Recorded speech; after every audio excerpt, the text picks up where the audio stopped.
Hi everyone, and welcome to the Spencer Lodge podcast with our wonderful partners, Najahi Tribe. Now check out Najahi. They have been providing services to help educate you guys that are struggling through the pandemic with courses and knowledge around ways that you can pivot your business and move yourself into new opportunities. Now, there's a lot of you out there that are struggling with the pandemic, a lot of people out there being displaced, a lot of people out there losing their jobs, and maybe learning something new is what you need to do right now. So go check out the Najahi Tribe.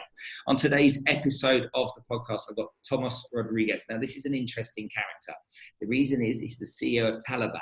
And Talabat are food delivery. And that's something quite a lot of us have been talking about recently.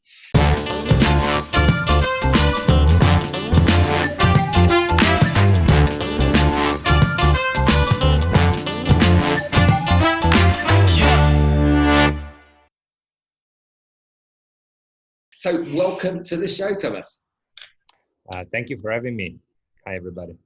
Yeah, so just so that all of you know, you're all looking at the screen right now, consuming this content, and you're thinking, how on earth is this guy a CEO? He doesn't look like he's long left university. So before we go into any detail, trust me, he's obviously got very good genes. But anyway, Thomas, you've been in the region not very long. You said 6 months earlier, is that correct? Yeah, something like that. Wow. Okay, so you're from Italy, you've lived in the Far East, you're now living here in the Middle East. Had you visited this part of the world before? No, I think I came just to Dubai a couple of times as a tourist, but it was a pretty, spontaneous decision, and I didn't know much about the region. I'm discovering it now, and I'm really loving it.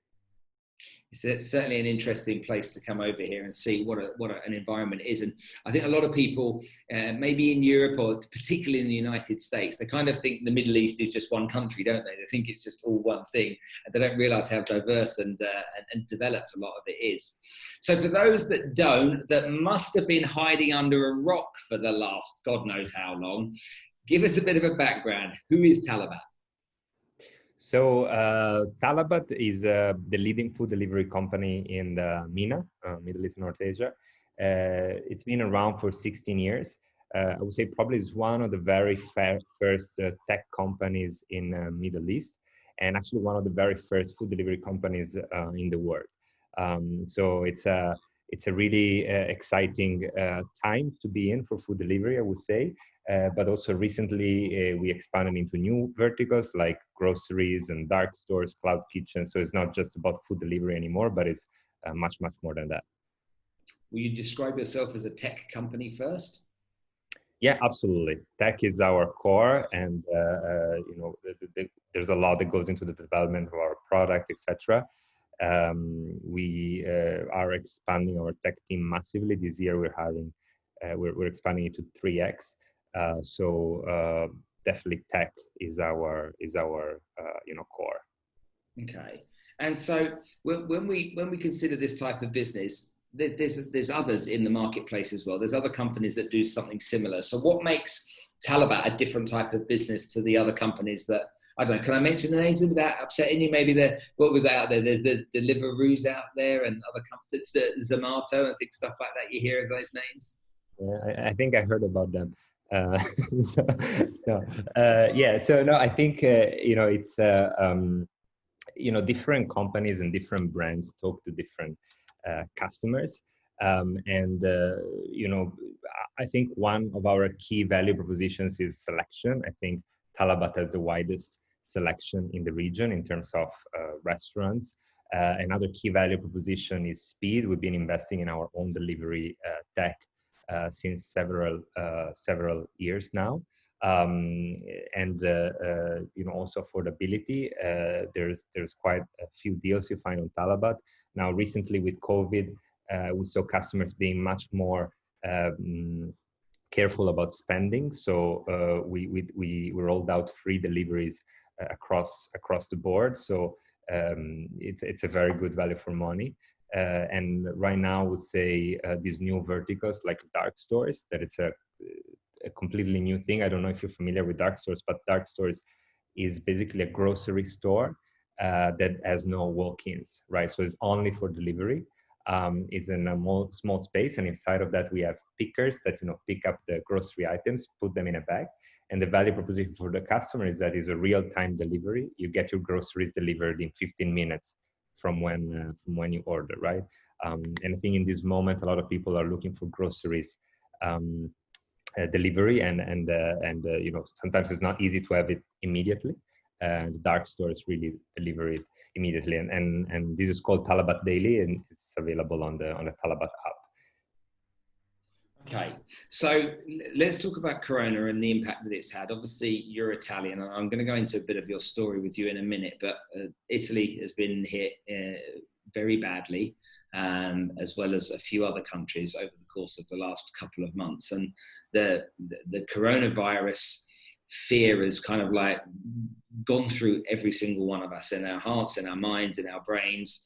And the concerns of this we have these new terms, whether it's social distancing or the new norm and stuff like that.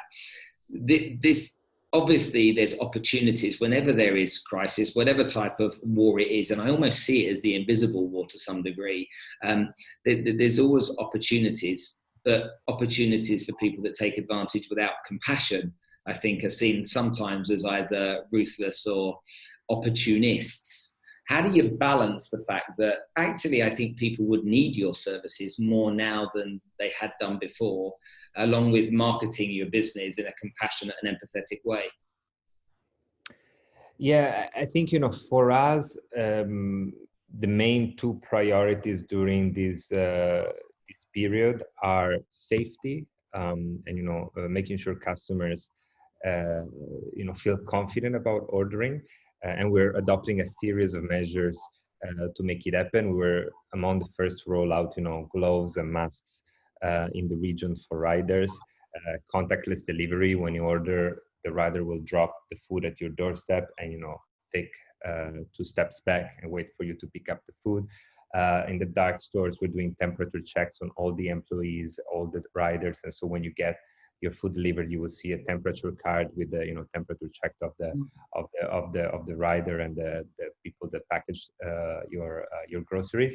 So I think we're investing heavily both on the operations side and the tech side to provide confidence to the customer. The second part that is very important is making sure restaurants get through this period on their feet. Because quite frankly, they've been suffering a lot. They've been seeing a drastic shutdown of their dining business. That usually accounts for at least 60-70% of their total business. And at the same time, food delivery is there, but we've been seeing quite a bit of a drop on food delivery as well. And two main reasons. The first one is, as we said, customers concerned about safety, and we're doing a lot of things to reassure them. But the second thing is that a lot of people are also, either losing their jobs or think that this would be a very uncertain situation, uncertain period, so they're concerned, about the spend. So there's been a series of things we did to help the restaurants on that front. The first one has been free deliveries. For a lot of restaurants, based on the proximity to the customers, we're doing free delivery, and Talabat is bearing the cost of that. Deferral of commissions for the restaurants, so that they don't have to pay their commissions to Talabat today, but they have a 6 months, payment plan. And a lot of these initiatives to help and support them by waiving some other fees and things like that. We're also in talk with the government, to provide them data to support. I know the government is working on relief packages and stuff like that. We're providing them data with, what's the drop we've been experiencing and stuff like that. So we're really trying to do everything we can, because at the end of the day, if the restaurants succeed, we succeed, right? So it's important that we partner together in these tough times. How many restaurants work with you in total? Just take here in the UAE, for example. Yeah, so unfortunately, we don't disclose numbers, but we talk about tens of thousands. Tens of thousands. And how many restaurants out there don't work with you? Is that a much bigger number? No. I would say most of the restaurants partner with Talabat today. And I hope the reason is because we are a good partner to them. We provide a good amount of business, and yeah, I would say, as I was saying before, one of our key value propositions that we have the biggest selection in the region. So most of the restaurants partner with Talabat. Now, I work with a few companies, and one of those companies has restaurants inside Dubai Mall, and they didn't have a delivery service. And so they have 13 brands, and I think 6 or 7 of them are restaurants, and they didn't have a food delivery service, but they're a well-funded business, and they've kind of pivoted really, really quickly to try and bring value. When the lockdown started and the fears started, did you see a massive uptake from the restaurant industry saying, "Crikey, we need you guys. Can you help us quickly?" Was there a sharp increase? Yeah. So yeah, we received a lot of inbound requests. We created a fully virtual, onboarding platform and process to make sure we could be as fast as possible on all these requests. Some other things we did, we waived some activation fees that we used to have, but for this period we waived them because we understand that the restaurants are really suffering, and we also encourage some restaurants, because there are some restaurants that are not perfect, not the right type of restaurant for delivery. And by that I mean that are those restaurants where the ambience and the experience of dining, it's sometimes even more important. They have excellent food, but sometimes is the whole experience what counts, right? For these kind of restaurants, they can always create a virtual brand that they still deliver from their kitchen, but maybe is a kind of some type of different food, still very good quality. So we encourage and help them to build these kind of things as well. As one of the questions I was going to ask you, whenever I order food, it isn't always the same as what I get when I'm actually in the restaurant. And so sometimes I'm left maybe a little bit disappointed, and maybe that's because it's not on the bone china plate with the fancy stuff that goes with it. And do you have people out there that complain or are unhappy with that kind of thing? The delivery of food coming not the way that they'd perceived it might? I can't recall this exactly, but I tell you what I do. I'm a pretty food purist as well. I mean, I like to eat my food, and as you said, I'm Italian, so I mean that even more. But I do food delivery almost every day. Sometimes just taking it out from the packaging and putting it into a nice plate at home with your metal cutleries, etc., gives it a completely different flavor. So that's usually what I do. Yes.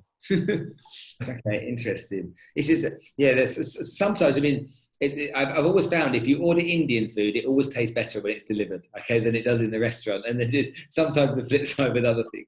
There are restaurants that know this very well, and for example, without naming names, but some that prepare their fries, and cook them 30 seconds less, because they know that during the delivery there's going to be a bit extra cooking that's happening. So there's a lot actually going on the engineering of food delivery, and some players of cloud kitchens like for example Kitopi or Sweetheart Kitchens are working a lot on re-engineering the way we prepare food to make sure it's perfect for delivery, right? And some brands claim that even if you eat it 1 hour after, it's still gonna be good because it's been prepared in a radical different way. But I think you're completely right. There's going to be a lot of research and a lot of optimization of cooking processes towards that. Let's talk about how social distancing is going to change restaurants. I was talking to a guy at the weekend that owns 5 restaurants in Paris. And obviously he said, look, even once we open again, there's no way in the world we can generate a profitable business out of having 30% occupancy in our restaurants. And no way can we do it even at 60% occupancy. We make a profit margin on there being a certain amount of covers that are taken every night in these restaurants. So these are kind of high-end restaurants, and you would expect, maybe more profit margin per plate of food or whatever. And he said, there's just no way. When you look at the industry, you look at the restaurant industry, how will it survive? Because if you can't fill your restaurant up, that means you can't make enough money to pay the bills and make it profitable. What's their alternative? What do they have to do, and how do they keep going? Look, I think there's going to be at some point a return to normality, and how fast that it will be, no one of us know. I do think though that if you cannot make it with dine-in, which I still believe, dine-in is a kind of experience that you will never be able to disrupt, right? So for as good as you can be with food delivery and groceries and whatever, the experience of going out, eating a nice meal is still something that's always going to be there, right? But for what we will not make up with dine-in, I think with food delivery, we'll have to pick up in the short term, right? So I think food delivery has a massive potential still to grow, despite 16 years of growth in the region. But in the short term, I think probably even more. It's important that we help the restaurants grow with us the most we can, right? And so I think there's going to be a huge opportunity. So today, another thing, a lot of people order groceries and cook at home, right? And I have a lot of friends that never cooked in their life, and now they crack an egg in the pan and they post it on Instagram like it's MasterChef, right? So I think this falling in love with your own cooked food is gonna disappear very soon, right? Because people will get fed up very, very fast. So I think once that happens, it's gonna be a breakthrough. But jokes apart, I also think governments will play an important role there. And I think some kind of relief packages would be necessary to overcome a bit, of the fixed costs that restaurants have, like rent and personnel, etc. That's the biggest part of their P&L, and that's why it's so necessary to have high, occupancy of the dining. I think governments will play their part as well, and I'm very sure that the Dubai, UAE governments are thinking about these things, and they're very aware of the situation. Okay. Let's talk about money and raising money for businesses like yours. There's been obviously a great time in the markets over the course of the last 10 years. We've seen lots of people make a lot of money, basically, in very simple terms. There's a lot of people sitting there on cash right now thinking, what do I do with it? If you go into fundraising as an entrepreneur at a time like this, with so much uncertainty and people not knowing when the normal is going to come about, is it like almost impossible to raise money at a time like this, or are the private equity, the venture capitalists, the people that are out there that look for money, are they sitting on a bank of people that are like, now's an opportunity for us to get invested into organizations at a discount? It's very, very hard to tell. But if we think about 2008, right, when we had the most recent financial crisis, I think the period between 2008 and today has been the period where private fundraising has been increasing a lot, right? So because I think a lot of people were not investing in the financial markets anymore, and we're investing in the privately owned companies, right? So I think it's very hard to predict how do these things evolve. But I do believe it's always going to be for companies like food delivery, groceries delivery, and startups. I think it's always going to be with great ideas. I think what's important is the product at the end of the day, right? Not the period of time in which you are. And capitals are there, right? Because a lot of people are taking out their capitals from the financials market and are looking for better opportunities to invest in. But that said, every crisis is different. No one knows how it will go. But the one thing that is very good, I think, is that for all the players in the ecosystem, this is a call for rationalization, right? There's been a lot of players that have been spending a lot of money, in very irrational ways. And I think that this will call everybody to be much more rational in the way we do business. That's a really good point, actually. Yeah, I hadn't thought about that. Okay, tell us about yourself. You're an Italian, a proud Italian for sure. You like your food. You come from a really wealthy family. You got a beautiful education provided for you, and dad's funded everything, and you've had a fantastic life. Or was it a bit different? No, I mean, I come from a very normal family. I went to public university. So I didn't go to any fancy school, but I've always been fascinated about entrepreneurship and doing things. And actually, my first job was my own company. So after uni, I started my own company, and that was in the market research field. So it was an app for iPhone to really just ask customers few questions about what do they do.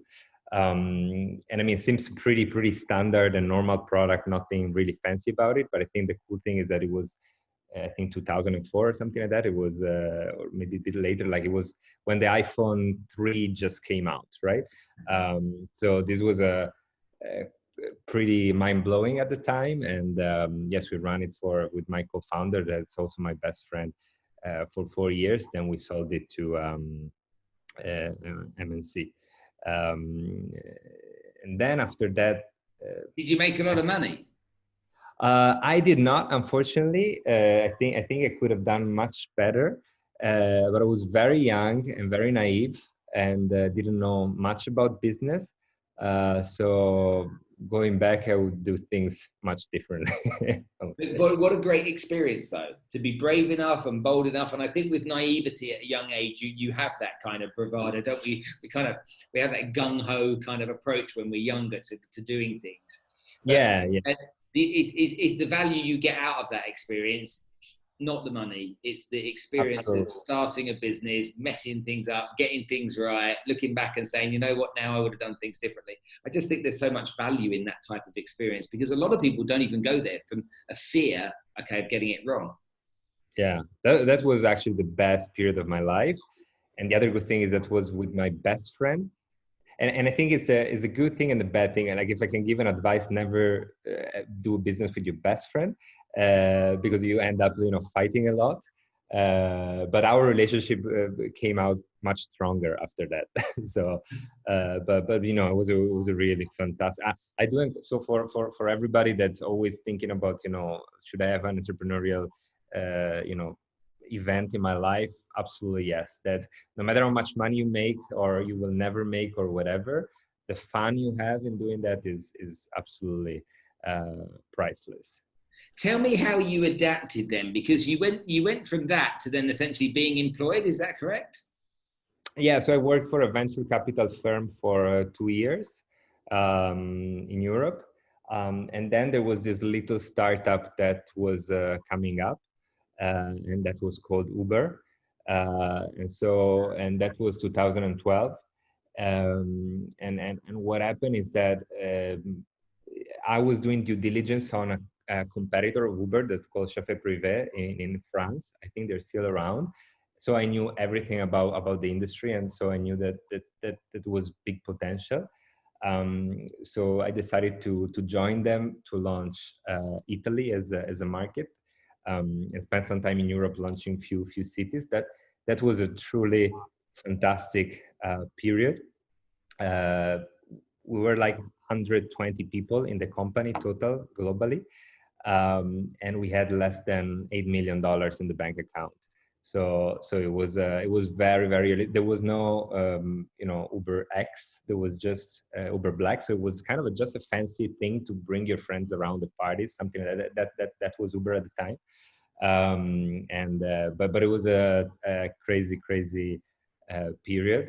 And I remember that the year after that, Google invested, and they invested 250 million in Uber. And I remember Travis, the CEO at the time, said, guys, we just made a gigantic round. will not have to fundraise anymore in our entire life, right? And then this became 250 million back then seemed like a lot of money. But then, all the players around the world started raising billions and billions and billions and became a multi-billion-dollar battle, ride sharing around the world. So it's been a crazy, crazy ride. When you went from your own startup, being a youngster, and then you went to work for somebody else, that venture capital firm, what was it like having a boss? Was that something you adapted to easily, or was it a little bit weird, someone telling you what to do? I think you're pretty spot on. I had a lot of fights with my first boss. And but then I remember one discussion that I had with so Ryan Grace, who was the COO at Uber, and one day he told me something that really stuck in my mind forever. He told me because I'm always complaining about my boss, and he told me, every time you point a finger to someone, you're pointing three fingers at you, right? And so then I started realizing that I had a lot to learn. And actually, I'm so thankful of having found so many amazing managers in my career that became my mentors and really taught me a lot. I think this 10 years after that of corporate experience, I would say, well, always startup, never really corporate, but made me meet truly, truly amazing people in my path. Wow. I find that really interesting how that adapted. You could look back and so many great mentors that were probably, I bet they weren't a huge amount older than you, because they were probably youngish people themselves too. Would that be fair? Yeah, well, I think my manager had 2 years more than me, but then her manager was like 24. So Uber was pretty strange, right? Because you had all these people that were there since the beginning. Maybe they were interns and then became COO or stuff like that. So it's like when a company grows from 100 to 20,000 people in 4 years, I mean, I think these are normal things that happen. But at the end of the day, what I learned is that no matter how young one person is, if that person is smart, is gonna learn a lot on the job and deliver. At the end of the day, no one is born manager, right? Everybody has to learn, and there are people that use that opportunity and people that don't. When you finished university and you went through your career, did you take further studies? Did you go off and study an MBA? Did you do management courses? Or was everything that you learned literally taught on the job after uni? I did an MBA in Paris, Collège des Ingénieurs. It's not very famous outside of Europe. It's only on scholarship, and that was extremely, extremely useful because I'm an engineer as a background, and that really opened up my mind in terms of building businesses and stuff like that. Yeah, a lot of people see the value in doing MBAs. And then when you think about the people that you've worked with over the years, who's that one person that you look at and that person that inspired you the most? Who was that person?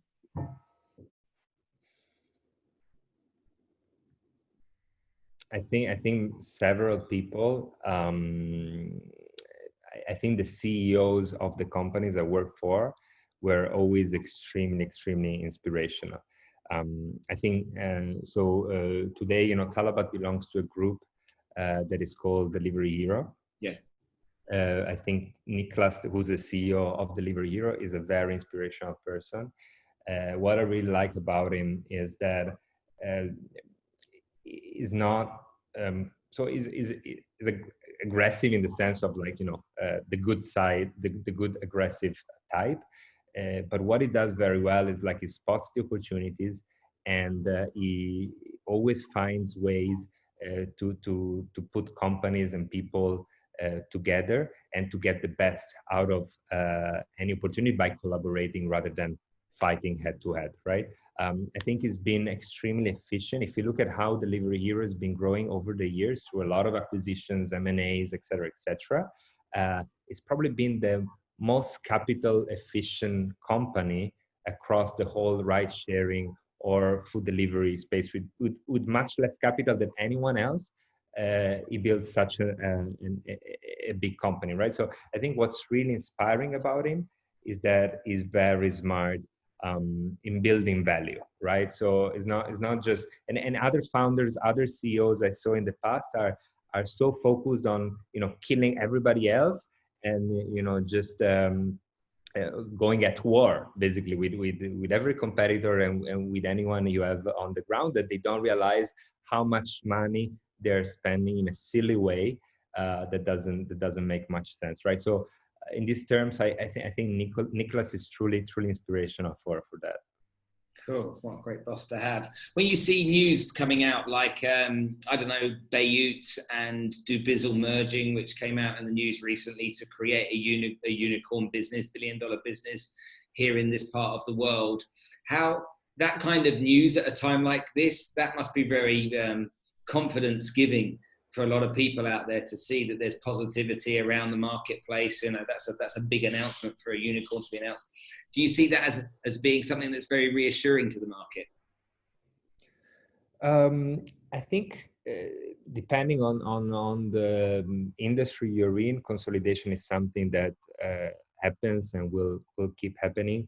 I think also in food delivery, I don't know if you saw it yesterday, Uber Eats announced they will pull out of MENA. I think these things happen because companies realize that it's better to invest money in building amazing product and building amazing customer experience, rather than focusing on fighting kind of each other. And I think it's a good sign for the market at the end of the day. We're not anymore in those kind of industries where people want to just gain all the market to take advantage of it. Like, that's not the word that it was like 20 years ago, right? So today all the tech companies have to invest a lot of money to build amazing customer experience. That's what we have to do, right? So as long as we can focus on that mission, these things I think are positive. I agree with that. Now, you're going through a period of expansion. A couple of questions before we finish. You're going through a period of expansion and growing your business at the moment, and obviously you can acquire other businesses along the way, but also you're going to need to continue to find really good people to work within your company. Is it a big challenge finding the right kind of talent in this part of the world for what you're trying to build? Or do you think there's an abundance of really good people? And if you do, how do you get them? That's a very good question. I think we're very lucky at Talabat, especially recently. I think we have a very good employer branding. We've been able to attract truly amazing people. We are extremely diversified. I will have to check, but I think we have in the leadership team, say my -1 and -2, we have like 17 different nationalities, right? So it's a super diverse team. And in the whole company, I think more than 30 or something like that. So I think, when you have such a diverse team, is very good, because making a diverse team work together sometimes is very hard at the beginning, but once they can do it, there's no distance they can't cover, right? Because people think in different ways and always find great solutions to different problems, right? And all these people were recruited locally. We have very few people that were hired. Of course, we, not born here, but they were already working here, already available talent in the region. What I'm super amazed about local talent is female leaders. Like the strongest leaders I have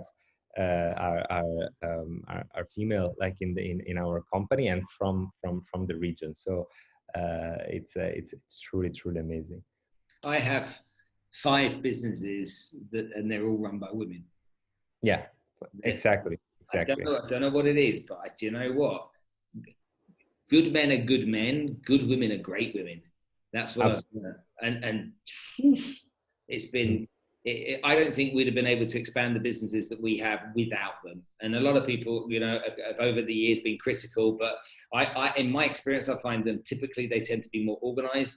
They actually tend to be less emotional. I also find that if ever I'm not seeing it yet, but I hardly see ever ego with women. It doesn't seem to be a player when it does seem to be a bit more of that with men. Do you agree? Well, I mean, it's hard to, generalize and everything, Yeah, I agree with that. It's just, was really, really impressed by the women we have in our organization, right? And then the ones we've been recruiting across the country. We actually did a very nice video for International Women's Day a few weeks back, and there are a lot of very interesting stories across Talabat. Yeah. Fantastic. Okay, last couple of things before we finish. What football team do you support? Okay, so this I know I will disappoint you, but I think I'm the only Italian in the world that doesn't like football. So we're gonna lose all the Italian customers on Talabat. I know because of that now. But I've just lost my whole Italian audience as well for my podcast. Exactly. Why would you interview him? So you're not a football fan, are you? I mean, what's Italy got? Italy's number 2 sport, I think, is basketball and then motor racing, I think. Do you like any of that kind of stuff? So you know what? I'm very keen on practicing sport. I'm a very active person. I like practicing a lot of sports, but I just don't like following or watching sports. I don't know. It's something in me, right? It's just I can't sit on a couch and watch a game. It just doesn't resonate with me. It's just, sorry, I'm built wrong. I know. So you exercise a lot. What kind of stuff do you do to relax then? What kind of exercise? Are you a cyclist, runner? What do you do? I cycle. I used to go to Al Qudra before the lockdown quite a bit. I like sailing dinghies mainly, lasers and stuff like that. Sometimes dance and things like that. Yeah. You consider yourself a bit of a workaholic? I love working. I like at odd times as well, but sometimes I also take breaks during the day, right? So I'm a big fan of flexible work hours, right? I think that in the future and also today, no one will need to have, a 9 to 6 type of schedule, but much more flexible. And I think if you enjoy your work, it's kind of it will happen, right? You will tend to work a lot. Some of my staff are being more productive working from home than they are going to the office. Have you seen that in your business too? Absolutely. That's truly amazing. I think we're all worried about it, but the pace of the organization has improved a lot since we moved remotely, and I think people just probably like it to stay at home a bit more. But what do I think is that I don't know. So we have a lot of people that actually reached out and asked me, "Hey, can we stay at home even when the lockdown is over?" Right? It's like this is happening. Another example is a contact center, right? So our customer care is run in a contact center. So unfortunately, due to lockdown, etc., we had to close the contact center, and all the agents today are working from home. Their productivity increased really a lot. We're very worried about, you don't have a supervisor that goes around and whatever. But yeah, I mean, the productivity increased really a lot. Fantastic. Sorry, someone's near the door. Tomas, thank you so much for your time today. I've really enjoyed you taking a bit of your time out of your diary to come and share your story with us and let us know a little bit more about the business of Talabat and you being the man behind the scenes. If people want to ever engage with you, can they follow you on social media in some way? Can they follow you? Can they get updates from you on LinkedIn? Where do you share information? Yeah, I think the best would be LinkedIn. Yeah. Okay, so they can find you on LinkedIn. I'll make sure that I add the link onto the end of this podcast as well. Okay, well, there you go, ladies and gentlemen. A CEO that's a cyclist as well. He's got people working from home and they're more efficient. What takeaways have you had from listening to this conversation? What kind of ideas has it given you maybe when you think about your business? And if you're a young entrepreneur out there, well, there you go. Tomas did it straight out of university, set a business up all those years ago, and then went on to even greater things along the way. Hopefully you've enjoyed this show. Check out and follow our other episodes. Remember, leaving us a comment on SoundCloud or Stitcher or iTunes, Apple Podcast will enable us to get more people to see this content. So please make sure you do. Thanks very much, and we'll see you soon.